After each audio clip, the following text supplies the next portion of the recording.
$35,000 per ticket. That's what Adele's tickets are selling for, or reselling for, at Caesars Palace.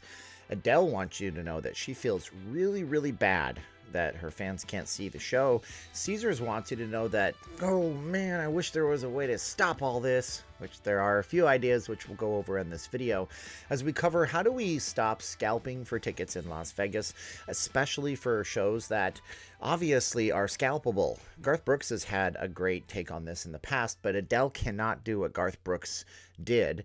And so I have some ideas. My name is Steven. I'm not leaving Las Vegas. I'm a Vegas blogger. Are you coming to Vegas to see Adele, An Evening with Adele? She performs on the weekends. Apparently the show goes through April, but rumor has it, get it? Rumor has it. It's an Adele song. Never mind. Rumor has it that she's going to be extending out possibly 2 or 3 years. So Caesars is hoping that they can just go hide under a pile of coats for a little bit and that the ticket prices will normalize. I don't know if that's going to happen anytime soon. Like, share, subscribe, hit the bell for future notifications. You guys will get videos on this channel as we do them. We do live streams, short films on the city, analysis videos, you name it. We do news updates. It's not leaving Las Vegas. I'm a local blogger. My name is Stephen J. Campbell. All right, so yeah, Adele has a major issue with her show. So the tickets for Adele went on sale December 7th of 2020, and it was pre-sale because the show was starting up in January. Running January, February, March into April. The show would happen twice per week on the weekends, and I think there's a possibility of some special event type shows thrown in there on holidays. The tickets immediately went on sale on Ticketmaster to real VIP fans, which just meant you needed to have, I think, registered with Ticketmaster. Not much of a VIP situation. And then they went on to the open market where they were selling, when we did our last video on this topic, for around $18,000 a ticket. Now they're selling for $35,000 a ticket. And it's absolutely atrocious. But you know what isn't atrocious? What's not atrocious is the third largest billboard in the world over at Resorts World, which is where our channel sponsor is.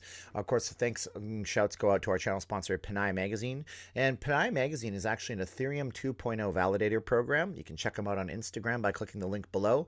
They go out to try to showcase the global Panay to the world. And a global Panay is a woman of Filipino origin. Their first issue will have Panays from North America, with their future issues having Panays from the EU, the UK, Australia, New Zealand, even the GCC group of countries, which is places like Saudi Arabia, Dubai, the United Arab Emirates. So check them out on Resorts World if you're in town this week. They're up all there. They rent that space on the world's third largest billboard digital display for 1 week out of every month of the year.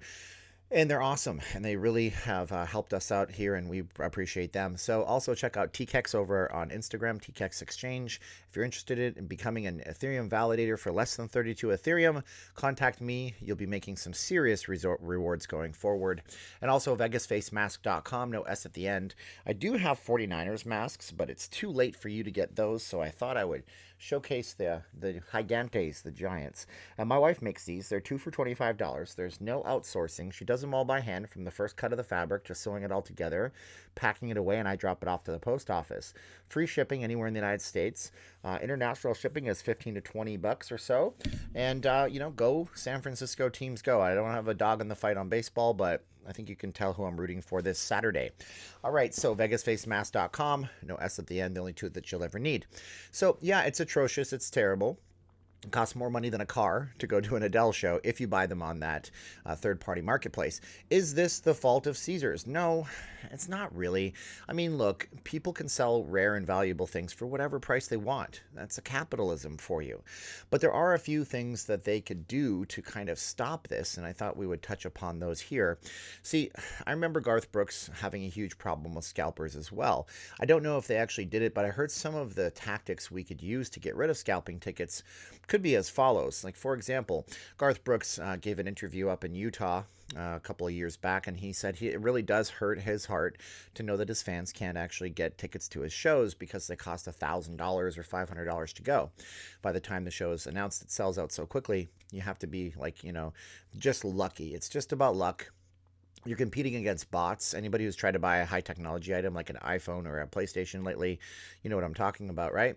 But yeah, what you do is, what he does in that case is he just takes all of his tickets and makes them all $75 a piece and then adds more shows. That's good for Garth Brooks. I mean, he can go from place to place. He can play at a motor speedway up in Utah. He can play where the Utah Jazz play. think it's called the United, it's not the United Center, whatever it's called up there.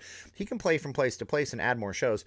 Adele is limited. She has to play at the Forum at Caesar's Palace. She has to play there on certain days because there's other days where it's being used for different things. Of course, Adele is not in a bad position. I mean, I know she's sad she can't see her fans at her show. You guys need to know Adele is rumored to be making about $2 million per performance for the show. Well, there's nothing wrong with that, but it is a tremendous amount of money, $2 million. Caesar's Palace is rumored to be making $50 million per show. One of the things that they've done in this case with Adele that's good is they've guaranteed that no VIP high rollers are allowed to get tickets, which is very interesting. So as you know, if you come into Vegas and you're a whale and you gamble away $100,000 on a weekend, those casinos will do anything they can to get you to come to the property. Hey, look, we'll give you tickets to the hottest shows in town. But not Adele, not in this case. So credits go out to Caesar's Palace in that case. But, you know, at the same time, Caesar's is not doing anything to really stem the tide of scalping. One thing they could do is basically sell all of the tickets for the exact same price, be it a balcony seat or a nosebleed seat. Right now, the prices are $100 for the worst seat in the house if you were to get them at retail, and all the way down to $400 or $5,000 for the orchestra pit, where you're so close that you can actually feel sweat dropping on you from Adele as she sings her butt off on stage. But that being said, that wouldn't really work, would it? You know, Caesar's Palace's profit margin versus the production of the show versus what they pay Adele, that has to be taken care of somewhere. So there's no way that they can actually do that. But if they were to make the tickets all the same price, say $300, and that would mean that you don't know where you're sitting. So imagine the scenario where you show up to the show and you don't know if you're sitting in the nosebleeds for $300 or the front seat for $300. That would stop people. Nobody in their right mind would be paying $35,000 on a third-party secondary market website thinking $35,000, what seat am I getting? It may be way up in the back. I don't know. I mean, that's one of the only ways to do it, but it doesn't work into the economics of the show. From what I've understood, talking to entertainers, shows are really tough to balance in Vegas, man. I mean, you're just basically constantly trying to make sure that you have enough people in the seats. You're selling a certain percentage of shows for a certain price, and you're making money off of merchandising. And then from there, you have to pay for the venue. You have to pay for all of the support staff in the show, people that are extras, you know, the tear down, the setup, the unions. Everybody that's involved takes a piece out of what you have. So it's not exactly like, you know, how many hamburgers do I have to sell at my hamburger stand in order to turn a profit every single day on average. It's a little more involved in that. But, I mean, what does this mean for the city? It's a positive. I mean, it is a net positive. What this means is that, you know, entertainment is so in demand that they can sell the cheapest seat for $100 and the most expensive for $5,000. They can sell out the Forum at Caesar's Palace, even though, as we discussed as well, the show is basically a vaccine-mandated show. You need to be vaccinated, double, and also wear a mask just for this one event. And there's still that much demand for it. Holy smokes, artichokes. I guess that whole thing where people say Vegas is dead and I'm not coming back until the mask mandates are gone, it doesn't really matter to some people. There are some people that will pay that amount and travel that place. And are people actually paying $35,000 a ticket for Adele? Well, I imagine they must be, because it's economics 101, right? If somebody gets those tickets for $5,000, they snap them up and they get a pair for 10 grand and they try to sell them for 70. If they don't sell for 70, they're going to lower to 60 and 50 and 40 and 30. And eventually they're going to sell for whatever the price is that the market dictates, which is what's beautiful about this whole experiment that they're running with this. I mean, you know, the fact that somebody out there is willing to pay 35 grand for tickets to go see Adele sing for 90 minutes to 2 hours. Well, that gives me hope for the future in Vegas, and the hope for the future is bigger shows, bigger events, bigger residencies, more venues, more people working, more people able to come to the shows, and that we don't skid into this giant recession that I'm seriously worried about, but we'll talk about on our other channel, and that will be on Not Leaving Crypto. We might even touch upon it on Let's Review Stuff. Plus, find both of those channels in the description below and subscribe if you want to hear non-Vegas stuff from me. All right, well, that's my video for today. My name is Steven, and I'm not leaving Las Vegas. Adele tickets are out of control, but hey, People are willing to pay them. That's capitalism for you. Like, share, subscribe. Check out our channel sponsors by clicking in the links in the first pinned comment of this video or the show more info box. And yeah, I appreciate Pin-Eye Magazine. I appreciate my wife with VegasFaceMask.com. And I appreciate you most of all for watching this video. Wouldn't have nothing if you didn't watch this video. This shirt, I don't even know where I got this. So this is the back-to-back, you know, back-to-back Super Bowl champs shirt, world champs. From what years were these even? I don't even know.